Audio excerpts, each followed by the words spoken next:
Ladies and gentlemen, boys and girls, and children of God, welcome to another episode of Journey with the Omondis. Yes, of course, it's Monday again. When it's Monday, we fuel, alafu tuna shika road. Today, we have a beautiful story, kama kawa, kama dawa, because we want to tell you the story, or these guys are going to tell us the story of life after honeymoon. Of course, hapo katikati kuna mali walienda ati wanafungua ma gifts. At that point life is just good. At that point life iko nywe. At that point bado kuna hiyo raha, unajua, aunti yangu aliniletea thermos. So aliniletea vikombe. And now it's time, and then they told us that hizi vitu walikuwa wanafanyia kwa best couple. So wametoa hizi vitu kwa best couple, so wanaenda nazo mtaani. Swali ni, kuna mtu Masai ikifika anatamani kwenda home ama wako rada? Ladies and gentlemen, put your hands together for the Omondis. Wako hapa nasi, wako backstage, and they are about to tell their beautiful story. Hapo sawa, hapo sawa, hapo sawa, hapo sawa. Buddha. Wagwan. Wagwanest.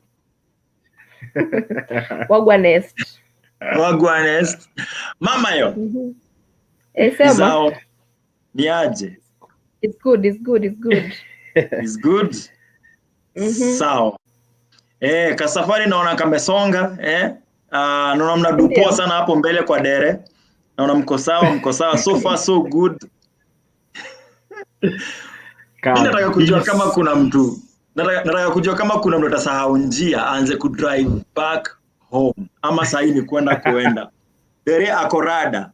Hii story inakaaje? Kabla tuendelee ndani na story, I just want you to say hi to your people and say anything that you would like us to know. Hata mimi ni mgeni hapa, so go ahead and say hi to us, and also if there is anything you'd like us to know even before the journey continues, go ahead and do that. It's your time, take it away.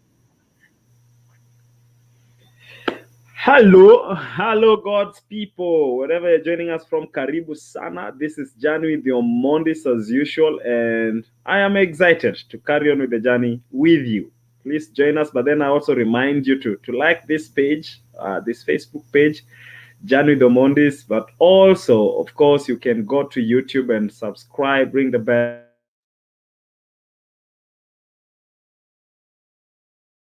and like that he has given, do so. As usual, our prayer and desire is that you get it. Yes, it's an awesome evening. Karibuni sana to the Journey with the Omondis. I'm excited. I just want to look back and see what the Lord has done in our lives in this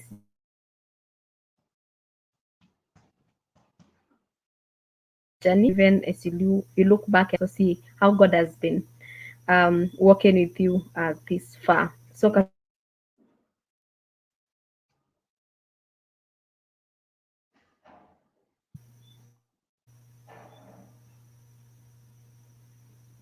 All right, is it me ama ni nyinyi? Yeah. We also don't know, I think. All right. Yes, of course.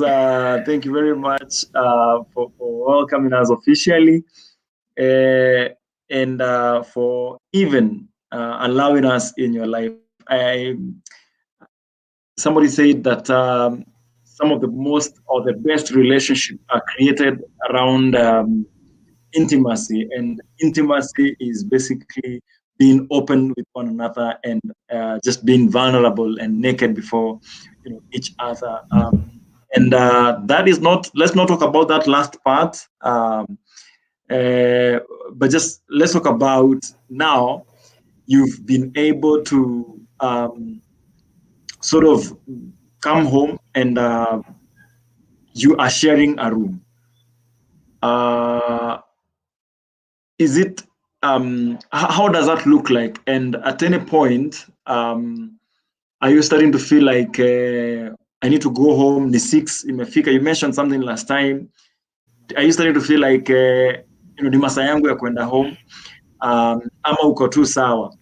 Again, as you share, I just want to appreciate the fact that you've done this every episode since we started, and you've been vulnerable and you've been open with us, and I appreciate that, and I feel like the people that watch us already have a relationship. And by the way, if you've been watching or you're with us today, go ahead and comment. Let us know you are watching. Let us know where you're watching this from. Let us know what you think. Let us know what it feels like to be on that other side. If you are married, continue commenting. How was it like for you? All right. So this story or this journey is not limited to just two people, one couple.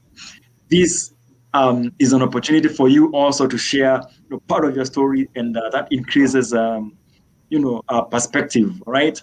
So you can go ahead and share how it was for you, alafu tuone vile tunaweza saidiana. Okay. So today topic ni reality check. Okay. So mmerudi home, mmetoka honeymoon. Yeah. Mmefungua ma gifts. Reality imeanza kucheck in, umeanza kurealize okay. I know this continues even I think a year later, 2 years, and that is why we're talking about it. But are there things that you're noticing at this point, and how is that experience like? So please tell us the story from the day mulitoka kwa best couple na zawadi zenu mkaenda kejani kwenu. I'll let Mix go first, but before she does that, Sujika, I don't remember whether I heard you say this, but we can just remind people to do watch parties. Is that so? Yes, today I didn't talk about it. Okay, you can talk about it. All right. You do it better. So one of the things that we do in this show is try as much as possible to help as many people get this story or be part of this journey. And it's very easy. It's very simple. So what you got to do is go on Facebook. Pale hivyo mali wanakuuliza Facebook, wanakuuliza what's in your mind. Go ahead and tap the 3 buttons, and they will give you a list of things. All right. Towards the end, I think second last, there is a place for a watch party. Okay. Click on that button or click on that item. It will give you a line of things that options. All right. And then towards the end, there is an option of live videos, live videos, and click on it. When you click on it, it will give you an option to, search. Now search for Journey with the Omondis, and you will find this show. Once you find it, click on it, and you can tap on done. This is to mean that uko ndani. And then what that does is that it helps you help us reach your community, your contacts, your relationships, and that is a way of supporting this show. So we're not asking for money. All we are asking for is you to help us start a watch party, or you to help us reach just one more person. I'll see you. All right. So that's what you're going to do. If you're still confused about how to do that, comment, ask for directions, and we'll be glad to do this again. All right, back to you, bro. Yeah, Mwix was going first. All right. Okay. So tumetoka kwa best couple na gifts zetu. Yeah, and tumerealize maze tunaishi kwa nyumba moja, hakuna mse anaenda home. Unajua hizo siku zingine mbili ndio nilikuwa naishia home. Sasa hakuna kuishia home, ni kustay hapo. So I think one of the things that one of the things that now dawned to me is that hakuna siku yenye nitasema leo leo sipiki, leo tutalala njaa, because now there's someone else that is expecting food, so I have to be prepared. Watu watakula nini breakfast, watu watakula nini supper, because lunch at we're not home. And then sorry, what are we eating today? Unaweza tu mse tunakula nini, mind iko blank. Yeah, so first of all I had to adjust and realize, wow, so now I have a responsibility of ensuring that there's food at home. Yes, and ni responsibility yangu. Unajua kuna zile siku zenye nitasaidiwa, zile zenye sitasaidiwa and all that, but now it's just now realizing that siko kwa space yangu peke yangu, tuko na msee mwingine hapo, so huyu msee anapenda vyombo zishe jioni na mimi after kukula I feel like no way, I just need to rest. Yeah, so those are some of the things that I had to adjust to, and you also had to adjust to. Yes. Right. Awesome. I think picking on the thing that she talked about regarding food, I don't think the issue really was and has been ensuring there is food. I don't think the issue is that there is someone else expecting food. I think the issue is the main issue was on consulting. I mean, for her alone, she would, maybe when she was staying alone, there's a day she would feel she would not feel like cooking, and she would sleep. And the same to me. Okay, so I think coming together now, being a couple, you wouldn't just process it alone. I wouldn't process it alone and feel like I don't feel like eating and just go. And I think it was the same thing with her. She needed to consult, because even to this point, there are days that we realize that both of us feel full, or maybe we just ate late lunch, for example, and we don't feel like we can take anything more in the evening, and we'll just say, one of us will go like, I don't feel like eating this evening, and the other one will confirm and feel like, even me. So we could just skip the dinner. So the main issue is consulting, realizing that so I can just feel like not eating and it's okay. So I have to confirm. So for her especially, like for example, even yesterday she went to some chama with other women, and they ate, but now she can't come back assuming that we are full. I don't know whether you heard this, that you visit a home with your friend, and then you're asked, can we serve you food? And then you go like, no, we are okay. And then on your way back home, best yako anakwambia, manze, never respond on my behalf. Just never respond on my behalf. Why? I was hungry, and that food could have sorted me big time, and you just went ahead and said we are okay. You spoke for me, and that wasn't my truth. Yeah, so the same thing has been with us. Okay, just consulting so that you don't assume someone's truth. Yeah. I think we mentioned here again story of Vyombo, and that was a reality for real. It was a reality. On my end, I knew that after dinner, I would clean my stuff and ensure that I have nothing sleeps or stays overnight without being cleaned. And now we live together and realizing that there's someone else who, whose reality is, no one will die if these things sleep, without being cleaned. So at first ningejam shindo, sasa hizi ni nini? Mimi nikiwa peke yangu nilikuwa tu sawa. Sasa tuko wawili tunashindwa kuosha vyombo. Yes, I was imagining nilikuwa nashindwa. I was alone and things were cleaner. So what? Why it should be even we should be improving as opposed to going even down, down and down. So it would bother me, but I've learned to live with it. I actually have realized also, just like Pastor Rispa says, no one actually dies. You don't go to bed and realize you're dead because the cutlery utensils are not cleaned. You wake up and realize, Allah, we are still alive. Yeah, so I have let her do that. At first, I would. Did I try? Did I try washing? I tried it. Then I gave up. I realized that is not my space.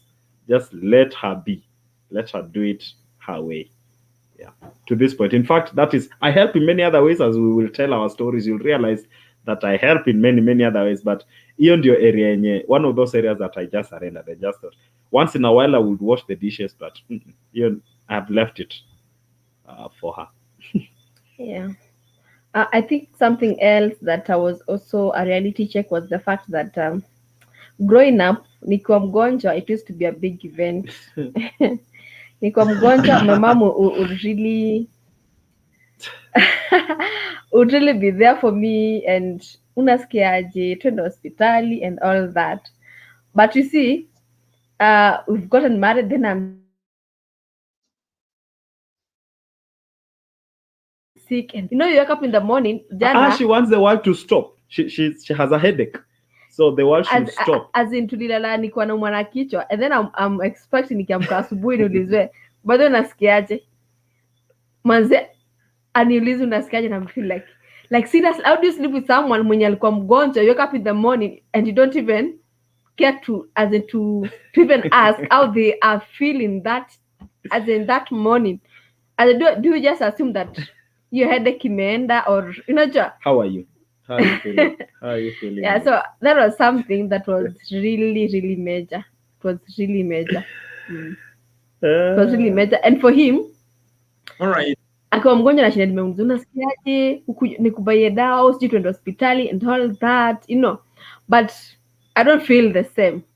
Yes, so that is something that we really, maybe sometimes hata sasa bado mimi sikia hivyo, but though I'm improved sana, but that is something that we really fought about. All right, let me read a few comments here and then tuendelee na hii story. Shiuka Remade anasema today I'm tuned in. Good to see you guys. Omondis and Dante ni wow. Thank you very much, bro. Mark Oliver, karibu sana, bro. Once again, you've appeared and I see you are alive and live. It's all about communicating to each other. It's good to hear that. Yes, I agree. And then you continue to say, for us men, especially the Mr. Perfect one, love things to be done in a certain way at certain times. But marriage is one of those entity that has taught me how to accommodate others. Asante sana. See what happens when you guys comment. That is what happens when you That is what happens when you comment. So continue commenting, and it really helps us. But guys, I just want to ask. So you are realizing that you have expectations towards each other, and you're realizing that you are, you have this is what you used to, and there is this now what somebody else or this other person brings on the table. How did you manage those two things? How did you manage those two issues? That expectation that umse atafanya vitu hivi na haitafanywa hivyo. How bad was it, or how did you manage that? How did you manage the expectations? I think something else that we, before I answer your question, something else that was also an issue. Unajua, most of the time small things huwa zinaweza leta issue, especially when you are starting off your marriage. Something also just spreading the bed. I would spread, and then Eric would come and anajaribu ku straighten sijui kitanda nikama spread. So at some point nikajaambia whatever, basi anakuwa ana spread because feels like mimi si spread vizuri. So one of the things that one of the way I handled the situation ni kusema zile vitu zenye nafanya na anafanya, nasema hiyo basi sitafanya, you will do it, so that sababu yeye anajua kuifanya, because I was feeling like, so just accept me the way I am, nisitandike kitana alafu kuje uanze kutandika tena. Nimefinya toothpaste, for me there's no way of finya toothpaste, sini bora tu itoke. No. Sini bora tu toothpaste itoke, kwani as niko na shape, kwani inaenda competition or something.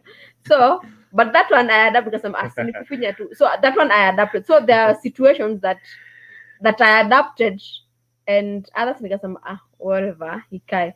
But with time I came to realize that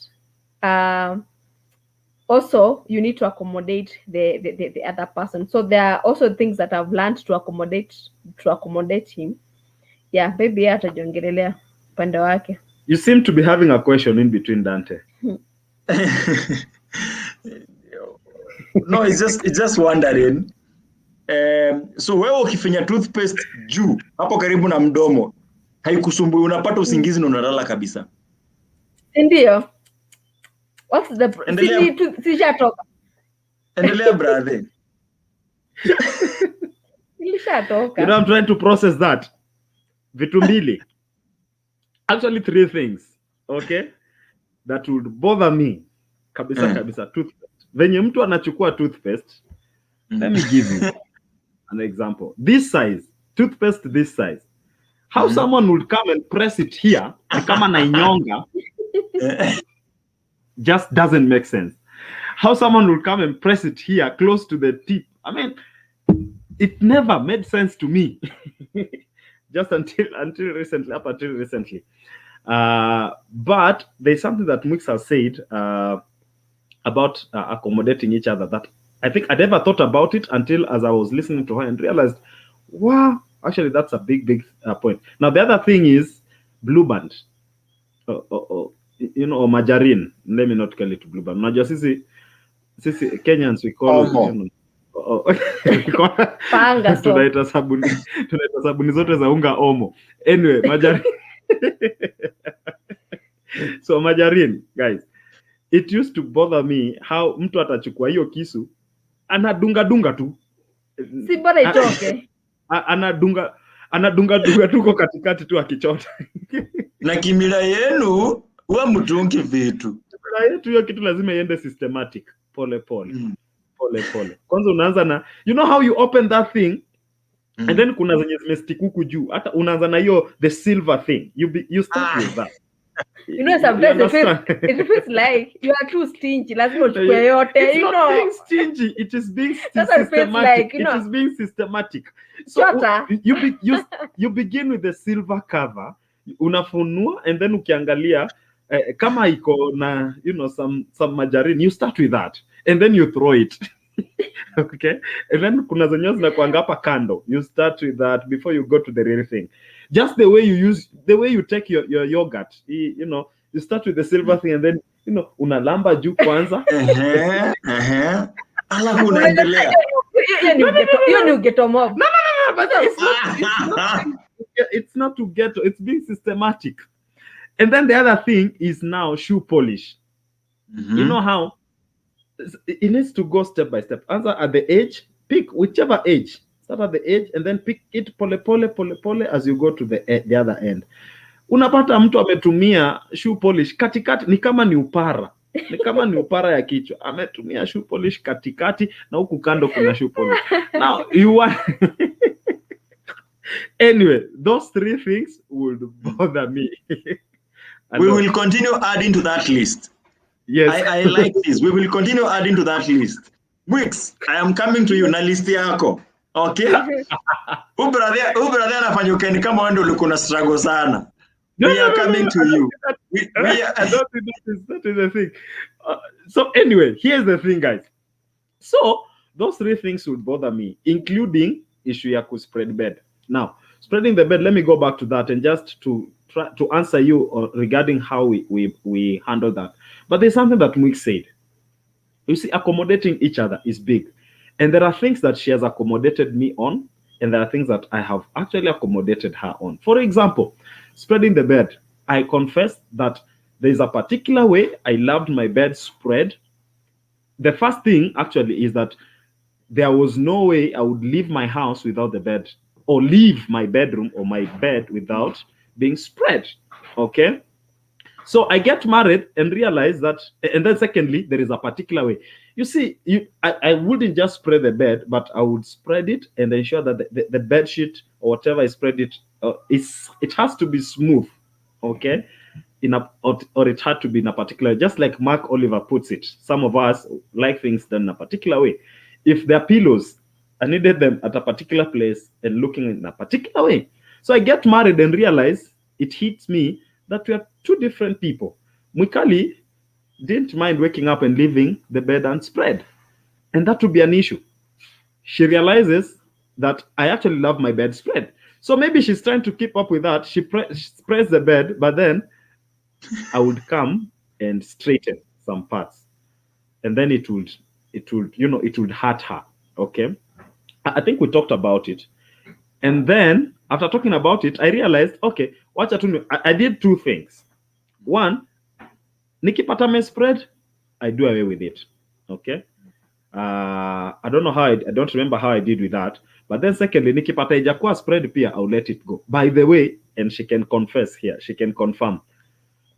I gave up on that completely. Mpaka our bed today is not always spread. It's once in a while. Once in a while, I will come and find that she has spread, and I'll go like, "Wow, you have done it!" You know, thumbs up. Mimi siku moja moja, I will spread it. So nowadays, actually, I'm the one who doesn't spread the bed. I just surrendered completely on that. Toothpaste, she accommodated. So I accommodated her on that. Pande ya toothpaste, sasa ni yeye alini-accommodate. She accepted. Sasa tunatumia toothpaste systematically. Okay, so it is, we compromise. There are parts that we compromise for each other, and I think it has worked very, very well. Story na viatu, we agreed that I will be doing them myself. So we are good. She never actually polishes my shoes unless once in a long while I'll ask her, just dust them for me, but not polishing. And I do that. I actually polish her shoes as well. So to me, accept evil. Before there are other things that we talk about. Before Twitter blows up, I just want to to say that this is what we're talking about: authenticity, vulnerability. And that is what I would call a true conversation and a true relationship. All right. And I also want to appreciate what's happening on the comment segment. I see that we are coming to you. All right. We will read every hata ile mnasema sijui nini issue iondolewe. We are coming, we will be highlighting that. But Mwix, I will be coming to you in a bit. I want you to talk extensively about some of the things that you struggled with. And then tutaendelea kuongea about that. And then tutakafunga in style. All right? So let's continue talking about some of the things that you're realizing that kumbe huyu mtu anakamua nguo mara 5 before zianikwe. You know, things. Relate. You know, but your story a bed, we had a scenario when I got married. I think week 2, we ili go down, kutandika tu, among other things. And funny, juu duve inafaa ipande ndio inakuanga huku mwisho. All right, guys, we have lost power. Oh, you had blackout. Man. Uko tu sawa tunakuwa na sura yako. We can see you. We can see you just okay. Only about that. Yes. All right. Let's pray that it comes back. Yeah. Yes. Yeah. So I want to read comments before I come to you, Mwix. And then tunaendelea kumalizia. But somebody says Shiuka anashtuka sana hiyo story ya toothpaste. Bro, utafika hapo. Utapigania shoeless. Unajua one day I saw something about petty things why people break up. So somebody said it was something on Facebook. What is one of the pettiest things that made you guys break up? Akasema sababu dem akasema Chali alikuwa anavaa socks alafu anavaa kiatu hiyo mguu. Anakuzipa pande nyingine anavaa socks alafu anavaa kiatu hiyo mguu. Mimi siwezi ishi na mtu kama huyo. Ni uchawi. So dem anataka vae socks zote kwanza ndio avae viatu. All right. Mike Oliver anasema, hardly do you attract a person of the same type or character. Most of the time you will marry the opposite of you. Your spouse is meant to complement you, not to compete with you. Your weaknesses are your spouse's strength. And vice versa is true. Bro, asante kwa wisdom. Amazing. That's correct. That's correct. Amazing. And I think God has designed it that way so that we may learn from one another. I mean, it's a discipleship program. So sisi wote tukifanana, then hapo hakuna growth. Hapo ni kalongo tu. Una get. So it is important that and I don't think many of us appreciate that this person brings this and I bring this and zote zinafaa kuwa pamoja. And before we realize that, it's 5 years down and we realize by then mbona tulikuwa tuna fight.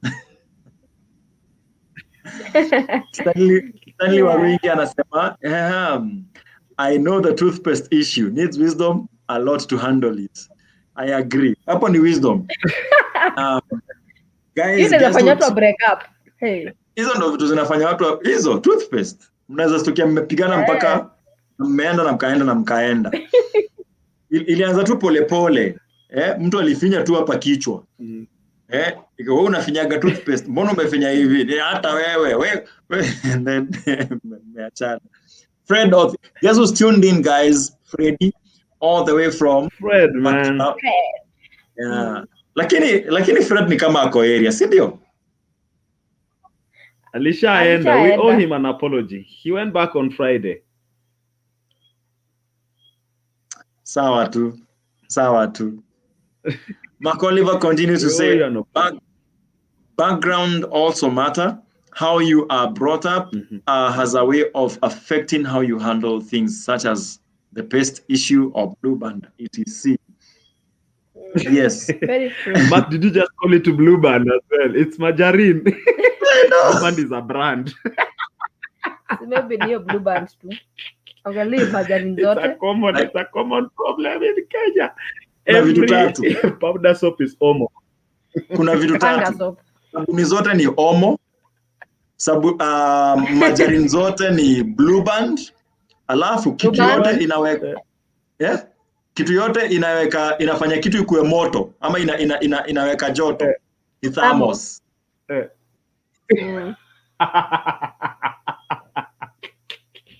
Sindio, thermos.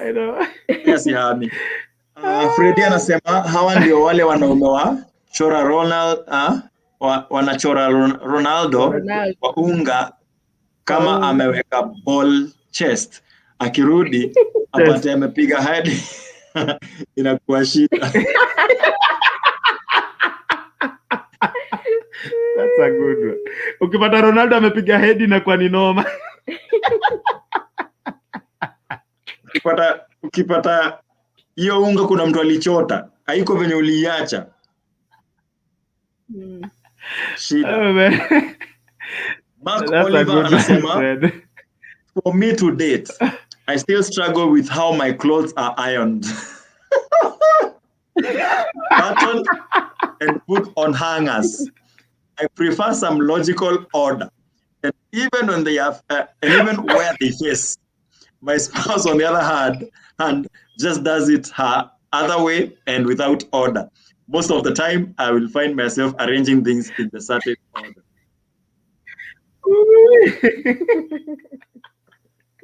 Reality checks in, my friend. Clothes rinsing, I relate. I will support and do the cleaning, but she will come and redo the rinsing, and I am like, I have already done that.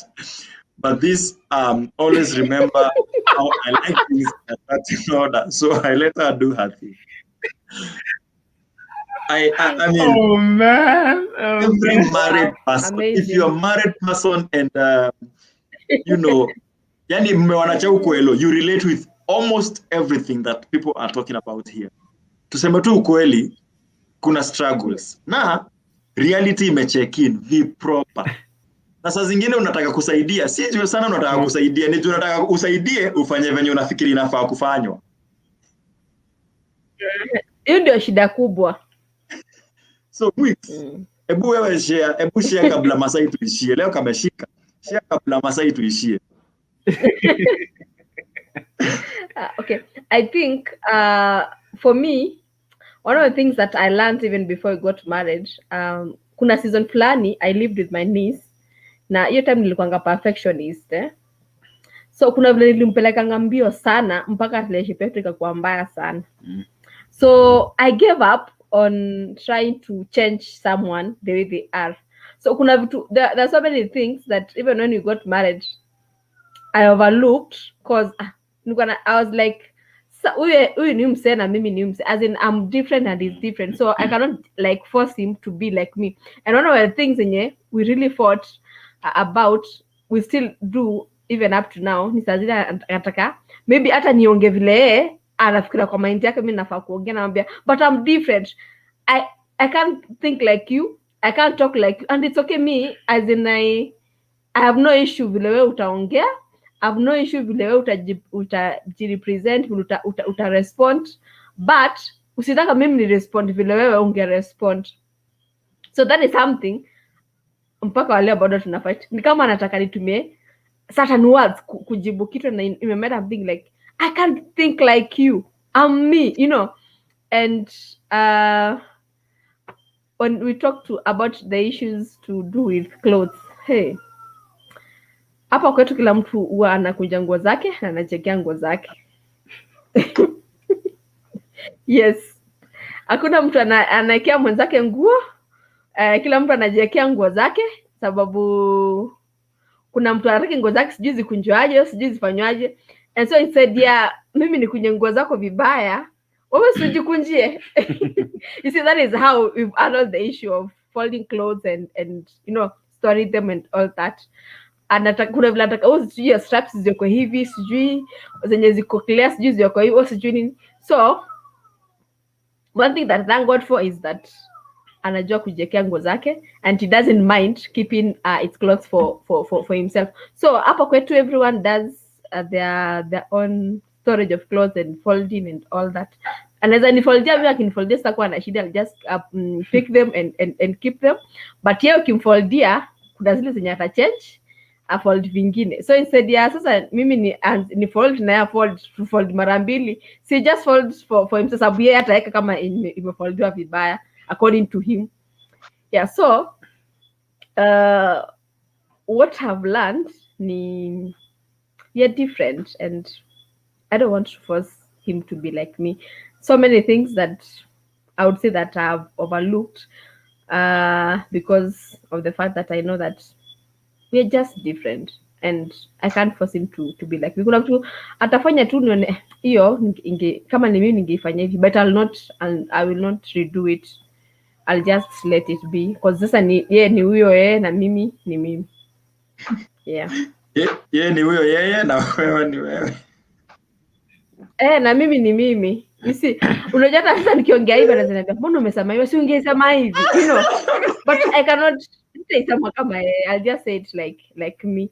And one of the things that I've really I really thank God for is, you know, sometimes when we are dealing with a spouse, kuna vitu spouse wako anaweza kuambia you feel like ananionaje, you know, and that can even affect your esteem, because unaweza kuona yeye ndiye anadhaningi anajua kufanya vitu, anajua kufanya hivi, you know. But sometimes it's also to understand that doesn't mean the way he or she does things is the best. That is their way of doing things, and your way of doing things is different. Doesn't mean that sababu mimi nekanga nguo zangu hivi, that is the best way to keep them. Sababu yeye nekanga nguo zake hivi, that is the best way to keep the clothes. It's just that is how he likes his clothes kept, and this is how I like to keep my clothes. So mimi sioni kama kuna njia mbaya ama njia nzuri ya kufanya kitu, so long as that whatever you are doing is not sin. Unajua, na ni dhambi, and it's not hurting someone. Why should you want to change someone? It is hurting someone. Why should I want to change someone to be like me? Ama yeye anibadilishe nikuwe kama yeye. Unajua? Because like I've said, that can affect your esteem. Once sasa, you can lose yourself and start to, as in, becoming the other person instead of being you. I'm laughing at Macaulay Masponge. So, Commercial. Anyway. So the thing is, wewe jijue vile wewe uko, the things that you need maybe to grow in them, but don't try to kill yourself to be the other person. Awesome. That's I agree. I totally agree with Mwix. Awesome points. Perfecto. She's done it so well. I can see, Dante, you want to say something in there before I just want to affirm. I just want to affirm something that she said. That it is not to mean that the other person's way is the right way. No, it's just their way of doing. And I totally Yes. agree. And I think the moment many people hack that, and when I realize that, by the way, see it my way is the best, I also need to appreciate their input. I think it would save me a lot of trouble. But then again, as I communicate how I want things done, I think it's good for me to realize that I am not saying this is the right way to do things. I am just saying this is one of the many ways of how we can do A, B, C, and D. Amazing. Exactly. Amazing.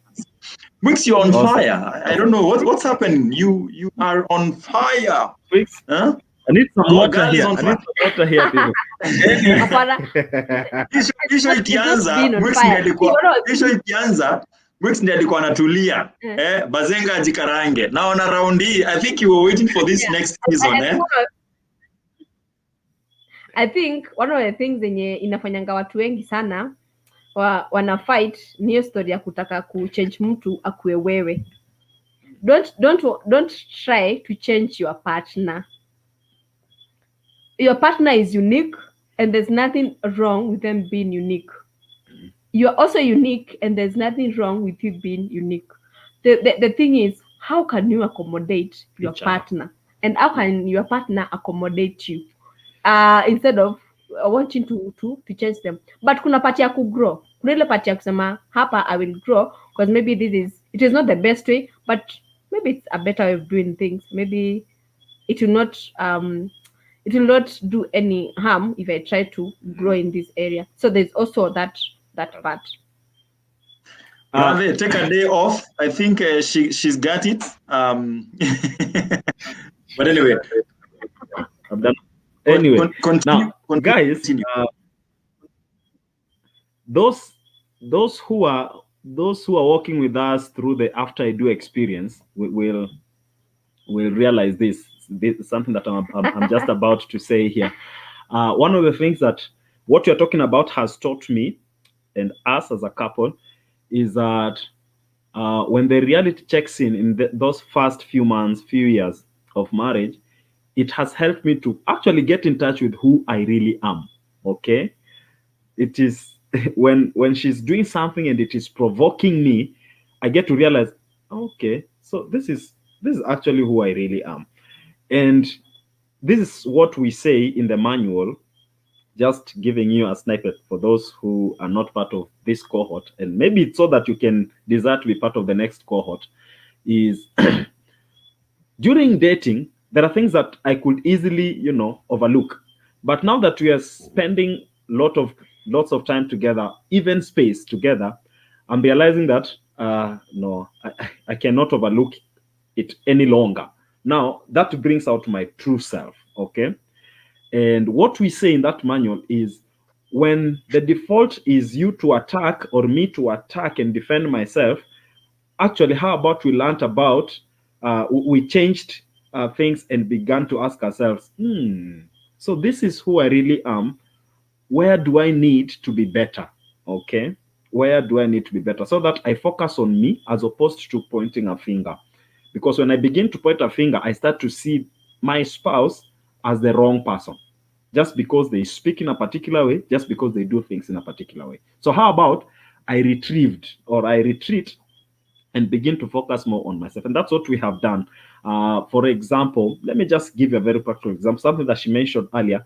And I like this. I think it's Mark who mentioned this. And I would summarize it this way. Some of the things that make us realize our unrealistic expectations or fight, the way you put it, is basically upbringing and personality differences. So she's brought up as the second last born and the last born girl. Okay. And everyone takes care of her. Everyone, as she was growing up, everyone was taking care of her. Her mother took very good care of her. Like she was saying earlier,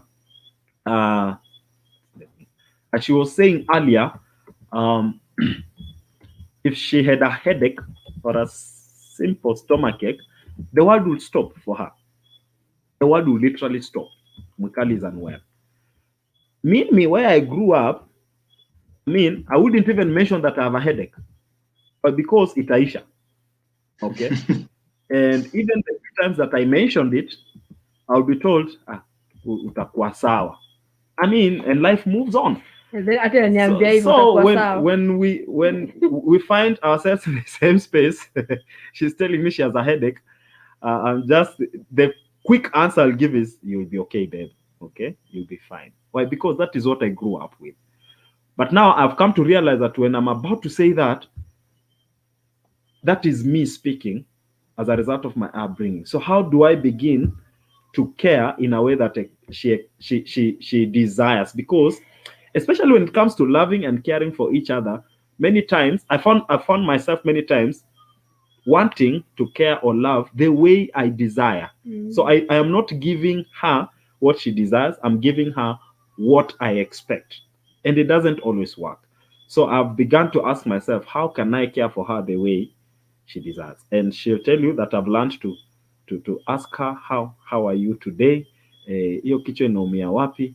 Can we get you medicine? So that I bring her world closer. Not necessarily wanting to be her mother, but just, giving her what she desires. That's one of the things that I wanted to mention. But also something to do with just how we do things differently. It's something that I've constantly been reminded that is who I am. That is the true self that is playing out, which can be dangerous and can jeopardize our relationship, can jeopardize our marriage. I stayed with some friends of mine before, earlier, when I was just after high school. And one day I came back home after college, from college rather, and they sat me down, 3 guys that I was hosting, and they sat me down. We would like to talk to you. And I wondered, okay, what is this about? And they told me, we are not happy at how you handle us in this space. We know that it's your space, but we don't like it when we spread the bed and you come and you redo it. When one of them said, I don't like it when I do the dishes and arrange them in my own way, and then you come and sometimes you'll even rinse them again, or arrange them in your own way. And that really broke me. That afternoon, I felt very bad for myself. And I remember just apologizing to each one of them and just telling them, okay, I hope, I intend to not to do this again. But I think it was my journey, the beginning of my journey now, to realize that, I am not, this is who I am, but I am not supposed to make people, okay, the person that I am, or want to show them that they should do things the way I do them. Okay, yeah. That is the question for me. Not really. I wanted us to take a break and then go through the comments, but come back again and talk about how upbringing has affected how we do some things and how that has affected how we relate. But I think you've covered part of it. So if there is anything left, I will still give you two an opportunity. But right now, I just want to let people know that we truly appreciate you talking to us, and that is why we read these comments. We just don't highlight comments. We find time and just read them out loud because we value those comments. So continue commenting. But in case you have a query or a concern or anything personal, maybe your marriage is going through something that we talked about here, and you're still, maybe the comments or what you're talking about here is not enough to address it.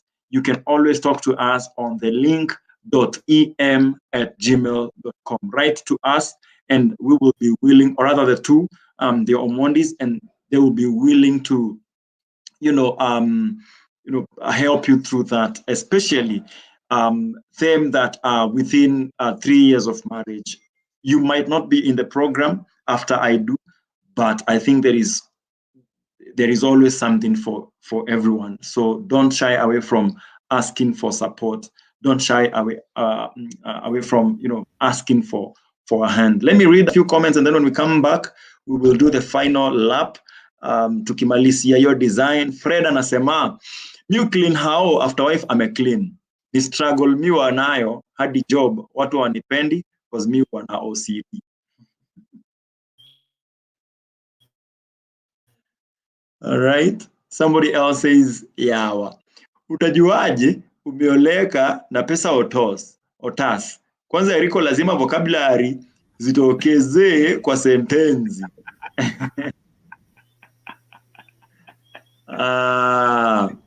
Kuna mtu alisema ati si dhambi. Ni dhambi kunyonga Colgate. Why mada?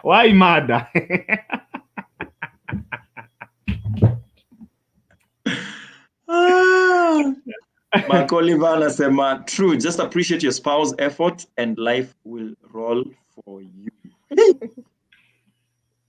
But mina relate na Omosh. Uta-accommodate mtu awezi osha vyombo. And I think the question is, so tusipozoea kuosha vyombo, watoto wetu hawatakuwa wanaosha vyombo. Hii ni generation ina gani tunajaribu kulea hapa hivi? So that's a whole discussion of values also that will come in there, but yeah. Basi uoshe basi kila siku hiyo jioni. Mfunze ndoa ni kujengana. And then Mark anamaliza anasema communication is also key in marriage. Communication is so key in marriage. Most of our difference is all about miscommunications. I totally agree with you. I want to ask a question, and I hope that it's very simple. The thing I've mentioned there. How do you now? How did you choose? Are there some of the things that you decided apana hii nayo siwezi wacha, because you know very well that if this continues kuna vitu ita mess. Maybe hautaki kuintroduce watu hii kwa hii story and Mastima zako zimekam. Yesu ni nani? Wewe unacheza wewe. My God. Yeah, because you are afraid maybe watu hii watakam and then watakupata hii familia huwa kutandikwa vitanda. So how do you start introducing that they can, spread their bed at 16? Ulisikia wapi? How do you how do you shape some of these? What are some of the things that you can say, or you said easy na ingine ukasema now this one I am willing to surrender? Are there some of the things that you did that ama ulisurrender kila kitu? Wow, that's a good one. Trying to pick one, but even as I think about that, let me mention that we have not found ourselves, or we've not even thought about, the effect of, how we accommodate each other would have for children. So that's a good thought you've thrown in there, something that I think we need to process. We don't have children yet, but I would like to hear practical stories of those who are in marriage and they have children, and there are things that they need to model to them, even though they accommodate each other as spouses. So I don't think we'd have a model for that on our end, even as we trust God for children. But I would like to pick your point here, bed spreading, because I think that is one of the disciplines that will be good to just teach children in terms of being able to manage themselves or to lead themselves. Okay, so that would be something good to find a better way. Like I've said, right now we just leave the bed. Yule mwenye ataamua spread, but maybe now thinking about the effect that would have for children. I'm imagining a child, running into a bedroom and always seeing the bed not spread and picking that as a habit, and just going and being careless about their room, okay, and all that. So that would be something to reconsider. I'm learning right now, and just find a way to model that to our children. Hiyo pande ya Colgate, I don't know, whoever, Okay, Colgate here to adjust. I think we adjusted, but I don't think that is an issue of a matter of life and death. If my child nyongas the Colgate, I mean, it's something that we will have to. Yeah, and I think your point, I really like that point, because just thinking about my life, me growing up, hakuna mtu aliniambia ni spread bed. You see now the effect of upbringing. For me, it's not like atu because I could spread bed kuna as sijui nini. My bed would be spread even if I don't spread it. Your bed will, oh, growing up, someone will spread it for Yes, you. the bed would But be you see now, spread. in that case, someone knew that, or maybe thought that it is good to spread the bed, but they did not show you. That's what how I'm to do saying. it. That's what I'm saying. Yeah. I'm actually realizing the reason as to why as in I just leave it. It's because growing up, someone would spread the bed for me. I can really count the times that I spread the bed myself Growing up. Okay. Cause mi naamka naenda shule and nikikuja jioni the bed is spread. Okay. So I think it's important. I think it's something that is important to bring up generation. I can give each other. I think it's something that is good to consider. The issues to wash dishes, it's the same for me. As in vyombo, daddies would wash, but very rarely. Very rarely. Because si mnakula, mnajipanga mnaenda the following day mtakuja mpate vyombo zimeosha, So I think those things really how you are brought up really affects your life in many ways. It's the same thing with washing clothes for me. When we just got married, siku za kwanza nilijaribu kufua. I tried to wash, but ikakatch up na mimi nikaona manze. Me growing up, there's someone to wash clothes for me. When I lived alone, I would call someone to come wash for me. When I lived with my brother, there's a washing machine. Ukiangalia hiyo trend ya vile I was brought up, there was always someone doing something for me. So I grew up just ile tu watu wananifanyanga tu vitu. And Busy. Yeah, and I don't mind people doing things for me. Just like another difference, Eric and someone is doing something for me. As in, how can someone do something for him? Just wants to do things for himself. Because I grew up akijifanyia vitu. Na mimi nili grow up nikifanyia vitu. I don't mind if you do something for me. Yeah. Wow. I see time is not on our side, but I have so many questions. And I think one of the things I am sure I want to continue with next week is, so how are you now becoming a husband and how are you now becoming a wife?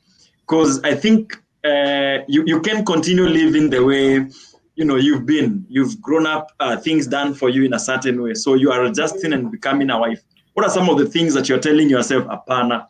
Hapa nao mimi lazima sasa ni step up. I am married na lazima ni step up. Ama I am someone's husband, lazima hapa nao ni step up. What are some of those things? I would really love us to talk about that next week. Becoming a wife or becoming a husband. And I would like to hear our viewers, our audience also, what they think and how they also adjusting themselves towards that. One last question I want to ask. Actually, I have so many questions for today's show. One thing I want to ask, one of the things I want to ask, even as we conclude, is how have you seen God, or was God available, or where was God in all this during that time? Not now, Maybe now when you look back, you see a lot of God in that story, but where was God during that time? Did you feel like he's dumped you in a space where you swim? And what are some of the lessons that you could quickly pick or learn as you go during that time? Let me answer that by going a little bit back on upbringing, and just make this statement. Now that it's standing out, that it's a key part that forms who we are and the person that we come into marriage with. Again, in After I Do, I encourage people to revisit their upbringing. Sometimes we are blinded to who we are because we ignore how we grew up. But if by revisiting your upbringing and just looking at your story, the people you grew up with, how they handled you, how they spoke to you, places they took you, where you lived, the friends you hung out with, all these things, the language that was used around you, these things, we come with them to marriage. We do come with them to marriage. And since someone said already that God has a way of giving you the opposite of who you are, Now that is where discipleship comes in, because naturally or humanly you want to collide. But God says, now invite me at the center so that I can make you what I really want you to be, so that you can let go of what your upbringing informed you to be or made you to be, and begin to become more like Jesus Christ. In fact, I think old Mark said something here. The areas we might struggle to grow in our discipleship, if you choose to get married, then they are the areas that you will most definitely, if you really desire to follow Jesus, they are the areas that God will work on in a big way. The areas that you have struggled with maybe with your family and friends in marriage, somehow if you surrender to God, he smoothens those areas. Okay. uh so upbringing is key. Revisit. I have had to revisit my upbringing and realize, oh, okay, so I struggled with paying someone to come wash my clothes because I started washing my clothes when I was in class 4. And as I started off washing my clothes, I realized that my clothes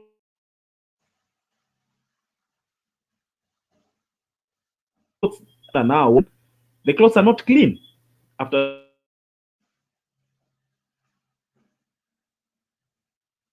drying up my clothes. And from that age, the only person I could trust with my clothes was my mom. Not even my elder sister. No one could wash my clothes for me except my mom. So getting married, and my wife is asking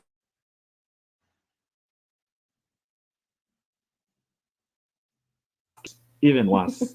They wash for me, I don't trust them. And then I'm gonna pay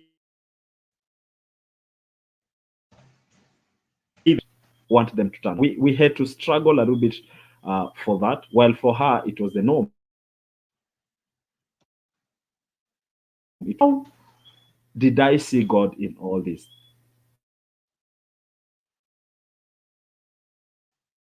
And all credit to this man, Pastor Bob Kikuyu. We had a random conversation with him, with my fellow. I don't know whether Dante, you were there, just at the senior pastor's office at Life Spring Chapel in Makasi, before he just, why do you hold on to marriage? What is the reason you will still, hold on to your marriage?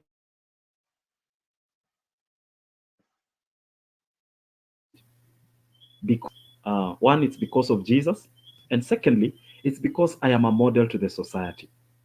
I have reasons.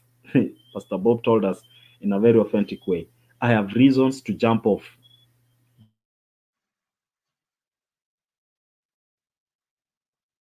about the cloud of witnesses, the people that look up to me, the people that I have to show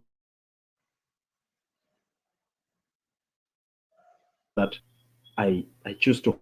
So those, or that statement that Pastor Bob made that afternoon has always stuck with me. And every time I found myself, from when I got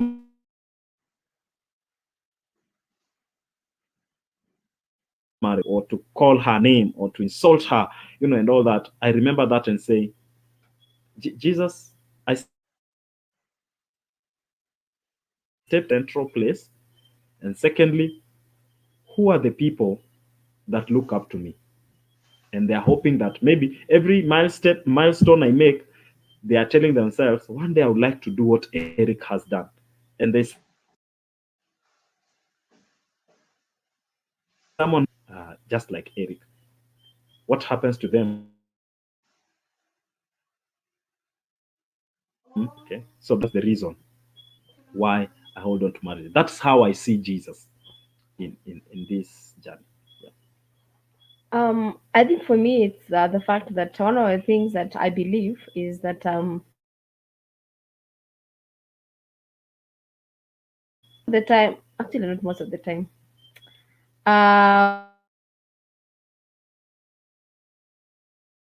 what is God teaching me in that situation, and how does God want me to see Him in every situation?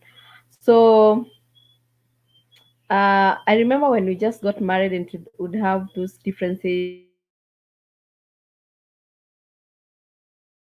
I'll just ask God, what are you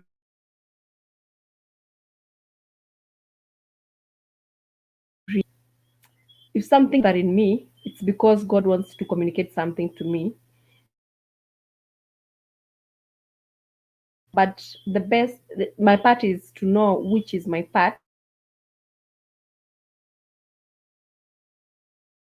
God teach me so many things. I've seen God teach me patience. I've seen God teach me kindness. I think those are two lessons that God has really taught me. I just pray and ask God, what are you really doing? I remember feeling in my heart about being kind is just being friendly to someone when they are not friendly back. And that was a big lesson for me. Being patient, whereby I'm just supposed to wait instead of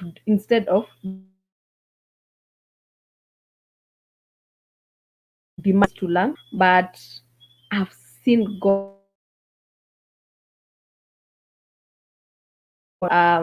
in different situations. So I would say that I've seen God all through teaching me and making me become a better person than I was then, a better version of myself.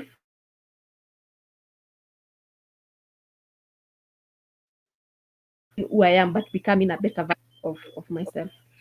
She just reminded also seen God in.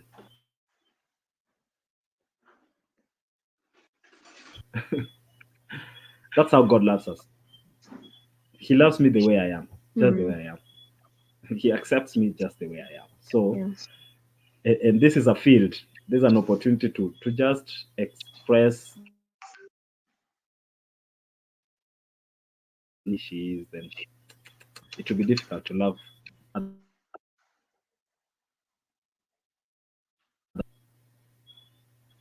All right. Amazing. Somebody started breaking to but it's a sign that our time is up, and clearly we are out of time. But I really hope that we could talk about, even when I didn't grow up with things like a TV, and now I want to watch all programs. And you grew up knowing very well that watu wanaonaga news na Tausi na Tahamaki peke yake. Hizo zingine ni vipindi za shetani. How do you, even handle all that? So when I grew up, bila kutumia say things like gas cooker, sisi tulikuwa napika na kuni, and then all of a sudden mi nafunguaga gas kila mahali na nawacha inawaka, naenda nje kuchota maji. How do you work with that? Clearly, there's a lot we can talk about. I hope that it finds some space on Monday on the next show. But the best part about this is that God is always at the center, and He has a beautiful plan for all of us, like you have said.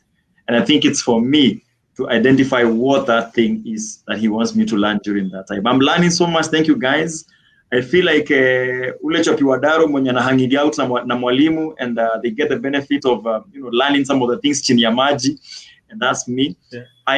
I struggle with mimi viatu, hata kiatu iko expensive aje haiwezi ingia kwa nyumba yangu. And I realized it's because haiwezi ingia kama ni chafu. Ati uko na kiatu yako expensive na ni chafu, itakaa nje. I realized why I struggle so much with having dirty shoes in the house is because growing up we had our own compound. So viatu zilikuwa zinakaa nje, si ati sababu zilikuwa safi, but sababu kuna mali zinaweza achwa huko nje. And I am learning to also adjust myself. But I am glad that we could do this today. Just to leave you kama kawaida, I have something that I would like to leave you guys to laugh about. And it's very simple. In fact, in line with what you guys have been talking about today, I'm just thinking, marriage is when a man and a woman becomes one. The trouble starts when they try to decide which one. Exactly. So which one do we become? Ladies and gentlemen, boys and girls and children of God, this has been Journey with Omondis. and today was fire. We end at this point. See you next next Monday, and Baraka. Oh, should we talk about what is happening on Monday? We are launching something beautiful. We'll talk about it then. On Monday? Right. Yes. We'll Yes, talk about Monday it is then. 15th. Right. Okay. Yeah. No, let's talk about it so that we prepare people a week ahead. Go ahead and talk about it. I was forgetting. Sorry. Bring it up. Yeah. So after I do is a ministry or a journey towards helping them that have been married 0 to 3 years, but now there's the sister or the brother. I'm not sure. I think the sister who is before I do. So what happens to these guys who are now not married? So before they do, see, we have a conversation. So we walk a journey. See, we talk. So That's right. we are launching a nice initiative called Before I Do. And this launches in person on Saturday, the 13th, and then online, a show like this on 15th of February, just after Valentine's. Umechochwa, sasa tunaingia reality. Valentine ikiisha, unajua mwaka imeisha. So ni kuambiana ukweli. So it's a 6-month journey, and it's action-packed with activities.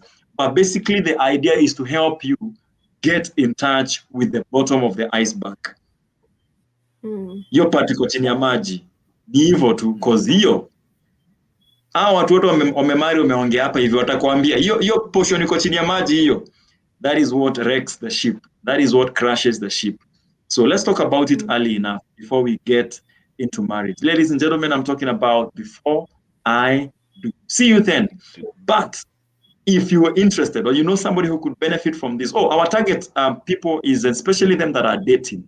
If you know someone who is dating and they are serious, let us know. We will send a link on this video, and then you on the comment segment, and then you can help them through that link. See you next time, unless kuna kitu ingine. God bless sana, and thank you very much for your time. It's been real. Today I need to end over time, but it's because we were on fire. It was a good show. Oh, great.